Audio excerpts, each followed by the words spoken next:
Assalaamu calaykum daawadayaal waxaynu maanta halkan ku wadaagi doonaa 5 qodob ama 5 caado oo ay lahaayeen dadkii dunidan ku lahaa noloshooda saamaynta. Haddaba marka aad eegto dadka dunida saamaynta ku leh kuwii hore ama kuwa hadda joogaba ha ahaadaan Muslim iyo gaalba, waxa ay leeyihiin ama ay lahaayeen caadooyin ay iskaga mid ahaayeen oo ay sameeyaan, waxaana laga yaabaa in ay sabab u ahayd horumarkan weyn ee ay sameeyeen iyo saamayntan ay nolosha ku yeesheen.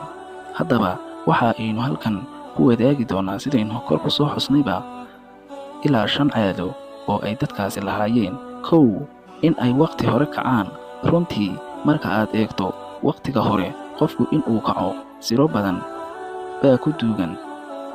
Waa xilliga ugu wanaagsan dabcan ee qofku maskaxdiisa ay degan tahay.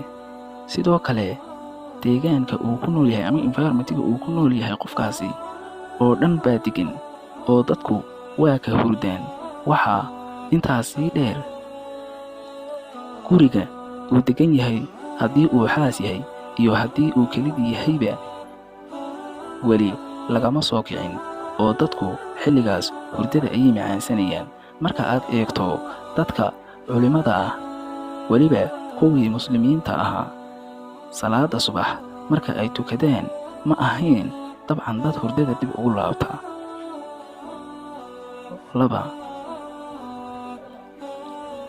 waxbay akhriyi jireen subaxii marka ay soo kacaan.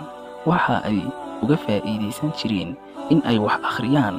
Maanta marka aad eegto CEO ama tiknoolajiyadaha shirkadaha adduunka ugu waaweyn ama Yurub iyo Maraykanka oo kale, salisyada ama salis ahaan waxa ay akhriyaan maalinkii 54 buug oo mawduucooda waxbarasho iyo khibradeed la xidhiidha.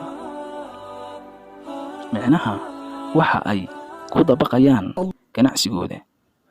3. waxa ay caado u leeyihiin in ay maalintooda qorsheeyaan. Qofku dabcan marka uu subaxii soo kaco, bog cusub oo noloshiisa ah ayaa u bilowma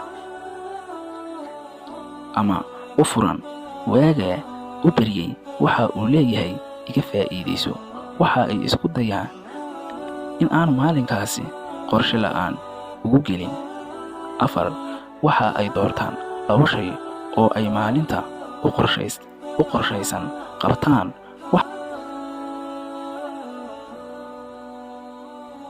Waxa ay qabtaan 2 shay ee siinaya 80% natiijada. Haddii uu 10 qodob qortay uu 8 kale kaga maarmi karo. Ma aha dad hawlo badan isku fura oo marba wax ku booda. Ma aha dad dabcan cid walba oo meel uga yeedha iska raaca. 5. waxa ay sameeyaan dib u eegis. Waxa ay dib u eegaan maalinkii soo dhaafay. Maxaa u qabsoomay? Waa maxay waxa u qabsoomay? Maxaa sababay in ay u qabsoomaan? Maxaan u qabsoomin? Waa maxay? Ama waxa aan u qabsoomin maxaa sababay in ay u qabsoomi waayaan? Maalinka soo dhaafay waxa ma kala hadheen? Dabcan sidaas ayay u fikiraan.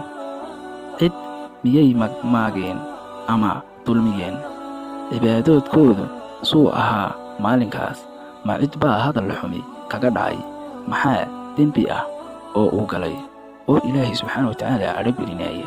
Arrimo aakhiro iyo kuwa adduunba.